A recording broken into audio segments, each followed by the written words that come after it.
We are living in a new world, Facebook world, in which 750 million people share ideas, not thinking in borders. It's a global community bigger than the US.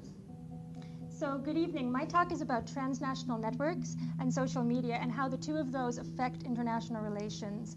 And most people who speak on this topic, including myself in other venues, are usually referring to networks of activists, and they're talking about international relations with small letters, that is, political currents out there in the real world, the things that people like us only study. But the network I want to talk about tonight is actually international relations with capital letters, the community of social scientists, many of us political scientists, who collectively observe and analyze and pontificate about world politics. And we construct the world that we say we are observing in our classrooms, in our op-eds and TV spots, through our briefings, consultancies, fellowships, spots on Colbert, and at our conferences. And we function as norm entrepreneurs and as brokers and as gatekeepers. What we don't do much is study the way this works, but we should. And to that end, I have some hypotheses to share about how new media, and particularly social networking technologies, may be affecting the relationship between IR and the world we study.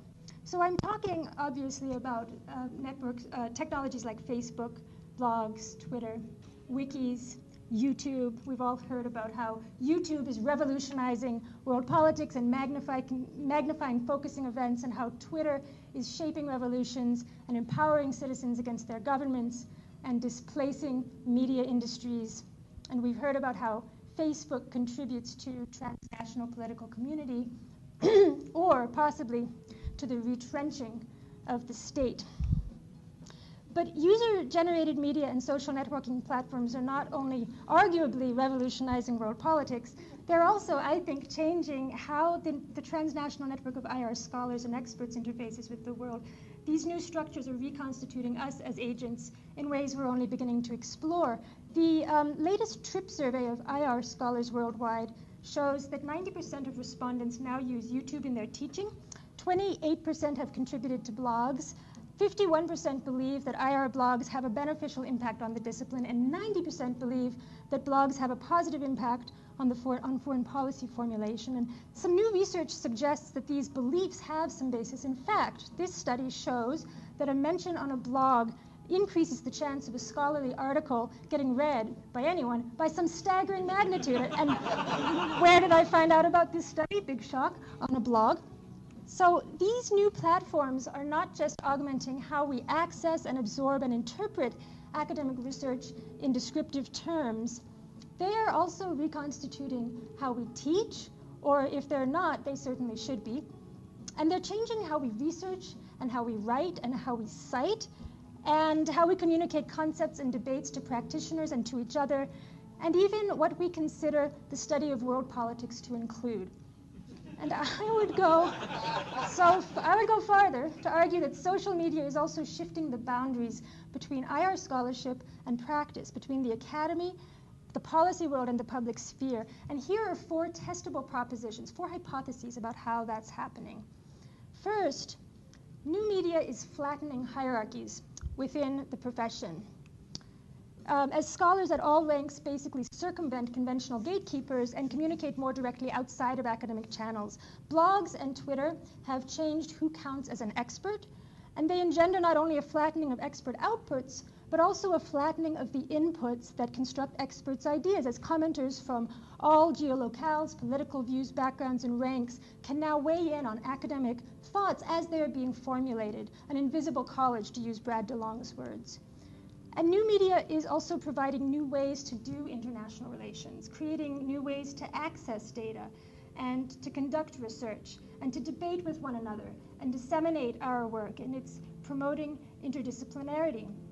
It's reconstituting what it means to publish and what it means to co-author, and even what it means to do professional service in the discipline.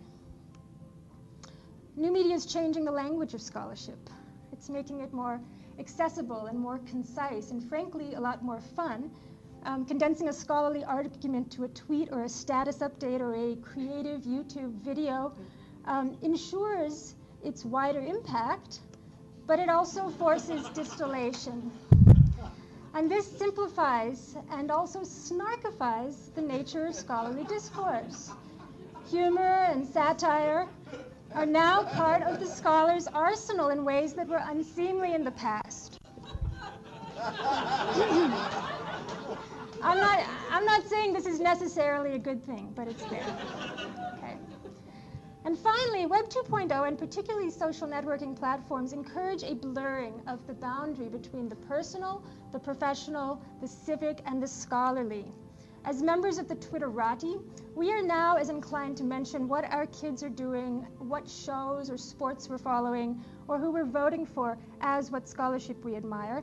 And thanks to the way we've been retrained by Facebook and Twitter, we are no longer compartmentalizing those forms of discourse. Why does this matter? Well, first, because it correlates, I think, with an expansion of what we consider appropriate subjects for IR scholarship or political science scholarship. The personal is now more mainstream political than it was 2 decades ago, but so is the cultural, which helps explain, for example, the drastic increase, not only in applications and analyses of pop culture, metaphors and artifacts and industries and actors by social scientists on the new internet, but also an increase in attention to these topics in scholarly journals and conference papers like James Fowler's brilliant PS piece, or like the paper I presented at ISA in March on the Battlestar Galactica metaphors in tweets about the Egyptian Revolution. This was a serious study that began as a frivolous blog post reacting to patterns I observed in the Arab Spring Twitterverse.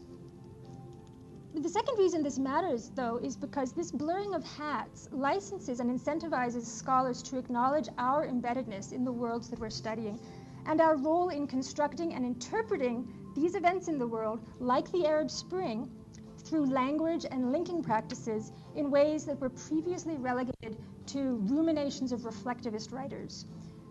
Social media provides a detailed, quantifiable, searchable, qualitative historical text record in the data stream of precisely how and to what extent and under what conditions we and others are exerting that effect. One there for the mining and exploration should we choose to go boldly in that direction, as some of the papers here at this conference are already doing.